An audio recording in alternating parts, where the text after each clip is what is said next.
What if the person who gave you life turned their back on you, only for a hidden truth to change everything? My name is Nora Ellis, a 29-year-old barista from Portland. I grew up in a house where love felt like a distant memory. My mother, Evelyn, a stern woman whose cold stares cut deeper than words. She favored my younger brother, Liam, showering him with praise while I was the shadow, silent, ignored, unwanted. I tried to please her, baking her favorite pies, staying up late for her approval, but her response was always the same. A frown, a sigh, or nothing at all. Her rejection shaped me, a wound I carried into every corner of my life. It all came to a head 2 months ago. Mom fell ill, cancer, the doctor said. With only weeks left, I rushed to her side, hoping for a miracle, a chance to mend our rift. But her words crushed me. One evening, as I adjusted her pillows, she grabbed my hand, her grip weak. "Nora, you've always been a disappointment," she rasped, her eyes hard. "Liam's the one who deserves my love." My heart shattered, tears burning my eyes. "Mom, I've tried," I started, but she cut me off. "Save it. I've made my peace with Liam." Inside, I was a storm. Grief for her illness clashed with the sting of her hate, anger boiling beneath the surface. She was dying, and still she chose him. The next day she passed, leaving me hollow. At the reading of her will, the lawyer, Mr. Carter, confirmed my fears. Evelyn left her savings, $150,000, and the house to Liam. He said, his tone flat. "Nora, you get nothing." Liam sat there, his face smug, accepting the keys like a king. "Mom knew what she wanted," he said, his voice dripping with satisfaction. I felt the room spin, betrayal and loss colliding. I'd sacrificed, missed college, worked double shifts to care for her, and this was my reward? My friends tried to comfort me, but their words felt empty. I saw Mom's face in my dreams, her disapproval haunting me. Had I been a failure all along? Was her hate the truth I'd ignored? I moved into a cramped apartment, the walls closing in, my savings drained from her medical bills. Liam took the house, selling it for profit, his new car a constant reminder on social media. Each post was a knife, my anger growing with every swipe. I thought of quitting, of letting her rejection define me, but a fire flickered inside. This wasn't just about money. It was about her love, a love I'd never felt. I had 60 days to contest the will, a ticking clock that kept me awake. My hands shook as I packed her belongings, my resolve hardening. Then I found it, a locked box under her bed. A secret I'd never noticed. My heart raced. Could this hold the answer? The stakes rose quickly. That night, someone broke into my apartment, ransacking my room. A note was left on my pillow. "Stop digging or you're next." My breath caught, fear gripping me as I dialed the police. They called it a burglary, but I knew better. Liam's smirk flashed in my mind. I had 59 days, a fractured family, and a mystery box. Inside, I was torn, grief for Mom warred with rage at Liam, hope battling despair. That box was my lifeline, a chance to uncover her truth. I wouldn't let her hate be my legacy. I'd fight, for her, for me. The break-in and threatening note plunged me into a nightmare that tested my every nerve. As Nora Ellis, A daughter desperate to understand her mother's rejection, I barricaded my apartment door each night, the city's hum a faint backdrop to my racing mind. The words, "Stop digging," or "You're next," echoed relentlessly, a shadow of Liam's doing. Was he behind this? The thought chilled me, a mix of disbelief and dread. He'd been my brother, my rival, but this cruelty was new. Inside, I was a wreck. Grief for Mom choked me, betrayal burned my trust, and a simmering anger pushed me to act. I couldn't prove Liam's involvement, but I couldn't ignore the threat either. The police offered little help, leaving me to install a shaky lock, my hands trembling as I secured it. My days blurred into a frantic rhythm, obsessing over the locked box, dodging Liam's taunting texts about his new life, and avoiding the pity in my coworkers' eyes.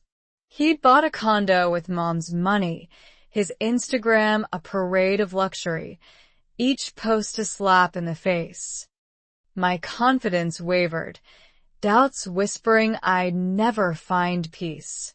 Had Mom truly hated me? Was I chasing a ghost?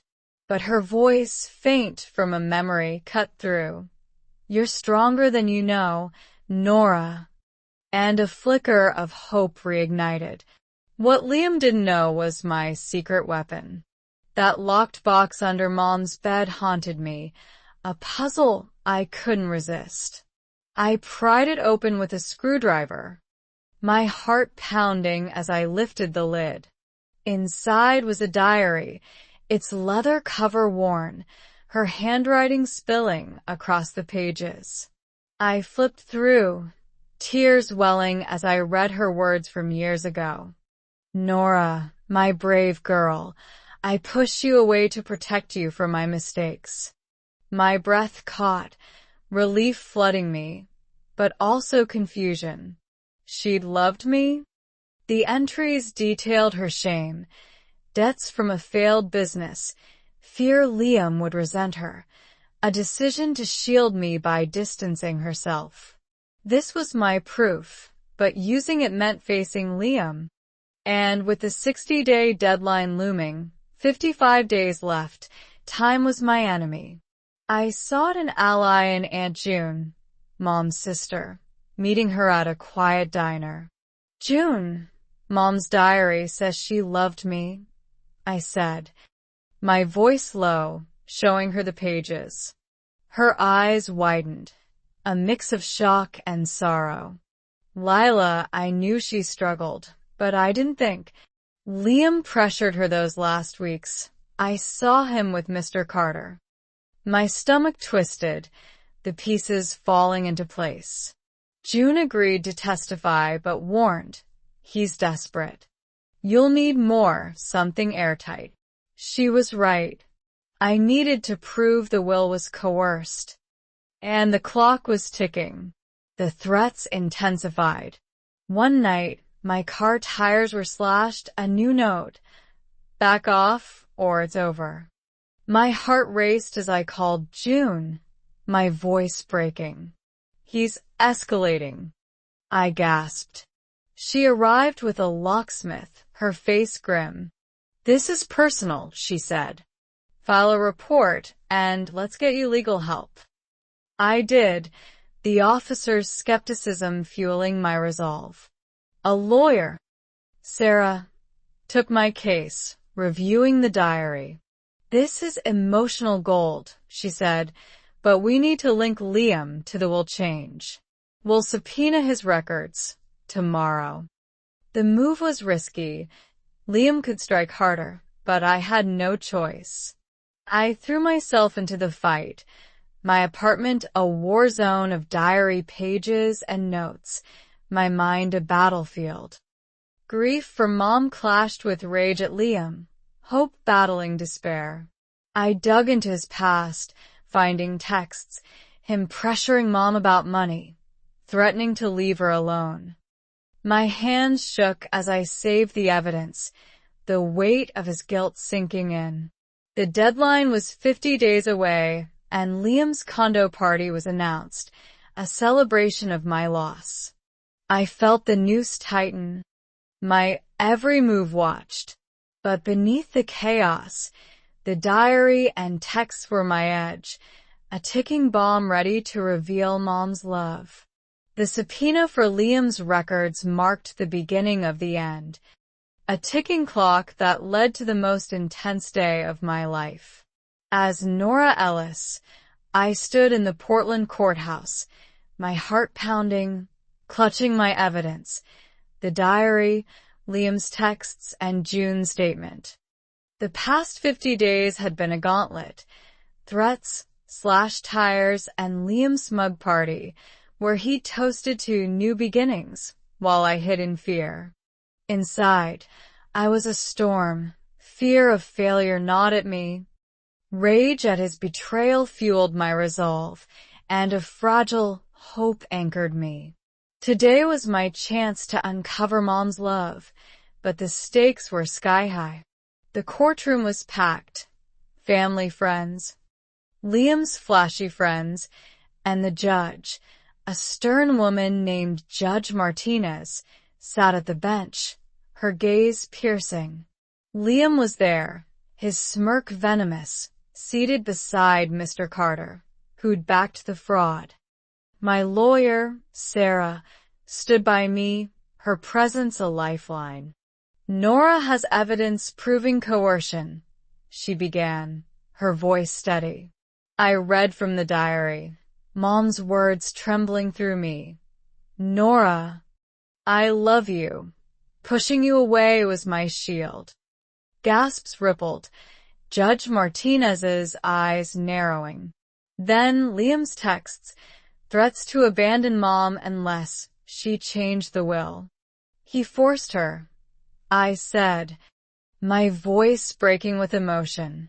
This wasn't her choice. Liam leapt up, his face red. She's lying, he shouted, his composure shattering. That diary's fake. Inside, his outburst fueled my fire. The years of rejection flashing before me. June stepped forward, her voice calm but firm. I saw Liam manipulate her. He coerced Mr. Carter too.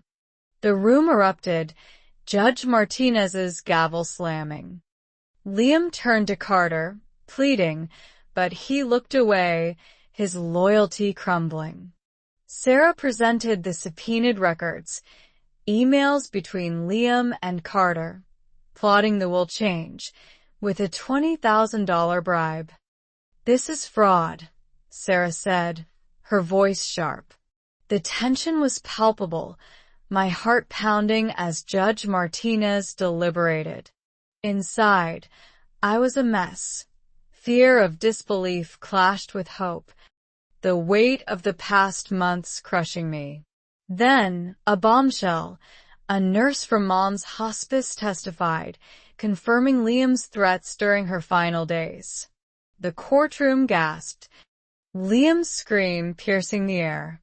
You can't do this, he shrieked, but Judge Martinez's voice cut through. Liam Ellis, you're guilty of coercion. The original intent stands. Nora inherits her share. And you'll face charges.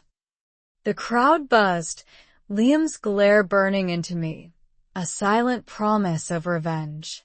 I stood frozen, relief flooding me, but also a chilling unease. Judge Martinez turned to me, her tone softer. Nora, your mother's love was real. You're awarded the estate. The words hit me like a wave, my knees weak, my mind reeling with the cost, fear, grief, the brink of ruin. As I left the courtroom, a text from Sarah lit my phone. He's facing jail. Stay safe. The war wasn't over, but the battle was mine. Liam's lies had crumbled, and Mom's love was mine to claim. The courtroom victory was a bittersweet triumph, a beacon of light after months of darkness. As Nora Ellis, I stood in Mom's old house, now mine, with $75,000 from her savings, restoring it with love. The judge's words still echoed. Your mother's love was real, a victory I'd earned through tears and terror. But inside, I wrestled with a complex tapestry of emotions, relief washing over me, pride swelling for Mom's hidden affection, and a lingering fear from Liam's threats. The break-in, the slashed tires, they'd left scars, but I'd fought, and I'd won. The transition was swift. I moved into the house, the creaky floors a comfort, painting the walls with colors Mom loved. I turned it into a community cafe, my barista skills blooming as locals gathered, their warmth a healing force. But my mind often drifted to Liam, his empire of lies shattered. News reports showed his trial, his tearful pleas, and I felt a cold satisfaction. Inside, I grappled with my feelings. Part of me wanted to revel in his ruin, to savor the justice, but another part, a softer, wiser part, mourned the brother he'd been. I chose to focus on my healing, letting karma do its work. Liam's downfall was complete. Convicted of coercion and fraud, he faced 2 years in prison, his assets seized to pay fines. I watched the verdict on TV, his handcuffs a stark image, and felt a mix of closure and unease. A letter arrived, his handwriting shaky. I'm sorry, Nora. I was scared. My chest tightened. Memories of us as kids, building forts, laughing over cereal, flashing by. I didn't respond. Forgiveness was a bridge too far, but I kept the letter, a piece of our past I couldn't erase. My focus shifted to building, not destroying. With the house, I honored Mom's memory. I donated a portion to a cancer support group, her illness a shadow I'd never forget, and named the cafe Evelyn's Haven after her. The business grossed $200,000 that year, my reputation soaring. I reconnected with family, hosting a memorial for Mom, and June sharing stories that warmed my heart. She loved you in her way, June said, hugging me. I forgave their silence during the ordeal, their love a bonus I hadn't expected. One evening, as I stood in the cafe, the Portland skyline aglow, a suspicious figure lingered outside. My heart raced, old fears resurfacing, but I called security. They found nothing, likely a remnant of Liam's allies. I installed cameras, my resolve unshaken. My life flourished, my net worth climbing, my heart healing. I wrote a book, Unseen Love, inspiring others to seek truth in family. Liam's betrayal had nearly broken me, but it forged me into a healer, Mom's love in every cup served. I was unstoppable, and her spirit lived on through me. Thank you for following the story. If you like emotional and dramatic stories like this, don't forget to like and subscribe to the channel to read more interesting stories.